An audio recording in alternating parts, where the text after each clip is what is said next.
வாக்காளர் பட்டியலில் ஆல்ரெடி உங்கள் பேர் இருக்கிறவங்களுக்கு நான் சொல்கிறேன். இப்போ புது வாக்காளர்கள், ஃபஸ்ட் டைம் ஓட்டர்ஸ், அவங்களுக்கு ஃபார்ம் 6ன்னு ஒன்று இருக்குது. அதை நீங்கள் ஃபில்அப் பண்ணி நீங்கள் உங்கள் ஏரியாவில் இருக்கிற சம்மந்தப்பட்ட உங்கள் அலுவலகத்தில் நீங்கள் டைரெக்டாகவும் சப்மிட் பண்ணலாம், இல்லை நீங்கள் ஆன்லைன்லேயும் சப்மிட் பண்ணலாம். அப்படி ஆன்லைனில் நீங்கள் சப்மிட் பண்ணிங்கன்னா அதுக்கான ஸ்க்ரீன்ஷாட் எடுத்து வச்சுக்கோங்க. ஃபோனில் மெசேஜ் வரும், அதை சேவ் பண்ணி வச்சுக்கோங்க. அப்ராடில் இருக்கிறவங்க கூட அந்த எஸ்ஏஆர் ஃபார்மை டவுன்லோட் பண்ணி நீங்கள் அதை ஃபில்அப் பண்ணி சப்மிட் பண்ணலாம். அதுக்கான அக்னாலேஜ்மெண்ட்டை வாங்கி வச்சுக்கோங்க. ரொம்ப முக்கியமாக உங்களோட பிஎல்ஓ அந்த ஆஃபீஸர் யாருன்னு தெரிஞ்சு வச்சுக்கோங்க. இந்த தேர்தல் ஆணையம் அந்த வெப்சைட்டில் போனீங்கன்னா அந்த பர்டிகுலர் பிஎல்ஓ ஆஃபீஸரோட ஃபோன் நம்பர் கூட நீங்கள் எடுத்து வச்சுக்கலாம். இன்கேஸ் உங்களை யாரும் ரீச் பண்ணலை, இல்லை உங்களுக்கு அந்த ஃபார்ம் கிடைக்கல அப்படின்னா நீங்கள் அவரை காண்டாக்ட் பண்ணி அந்த ஃபார்மை வாங்கி நீங்கள் ஃபில்அப் பண்ணி நீங்கள் சப்மிட் பண்ணலாம். ரொம்ப முக்கியமாக அதுக்கான அக்னாலேஜ்மெண்ட்டை வாங்கி வச்சுக்கோங்க.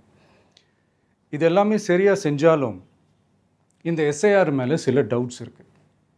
அது என்னென்னா, இந்த 6,36,00,000 வாக்காளர்களுக்கு ஒருத்தர் விடாமல் இந்த ஒரே மாதத்துக்குள்ளே எப்படி எல்லாருக்குமே அந்த ஃபார்ம் போய் ரீச் ஆகும்? ஒன்று. ரெண்டாவது, நீங்கள் வரும்போது வீட்டை பூட்டிட்டு வேலைக்கு போயிட்டு என்ன பண்ணுறது? இப்போ நீங்கள் வருவீங்கன்றதுக்காக வேலையெல்லாம் விட்டுட்டு வீட்டுக்குள்ளேயே உட்காந்துட்ருக்கணுமா? ஸோ இதில் மெயினாக பாதிக்கப்பட போகிறது உழைக்கிற மக்கள், ஏழைகள், வேலைக்கு போகிற பெண்கள். இவங்களுக்கு யார் கரெக்டான அந்த பதில் சொல்ல போகிறது? ஒரு நியாயமான எஸ்ஐஆர்னால் என்ன நடக்கணும்? இப்போது இறந்து போனவங்களை மார்க் பண்ணி அதுலேருந்து டிலீட் பண்ணணும். இப்போ போலி வாக்காளர்கள் இருந்தாங்கன்னா அவங்கள மார்க் பண்ணி டிலீட் பண்ணணும்.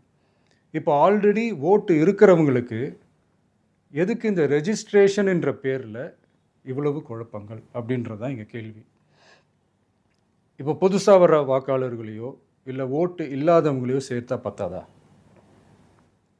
இப்போ ரீசெண்டாக நடந்த இப்போ எலெக்ஷன் 2021, 24 எப்படி எல்லாருமே ஓட்டு போட்டோம்?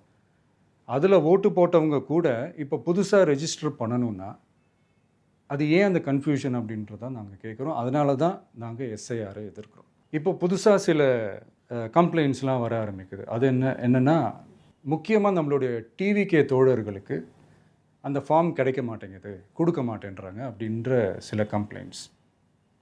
இது யார் பண்ணுறாங்க அப்படின்றது நான் தான் சொல்லி தெரிய வேணும்னு ஒன்றும் அவசியம் இல்லை உங்களுக்கு.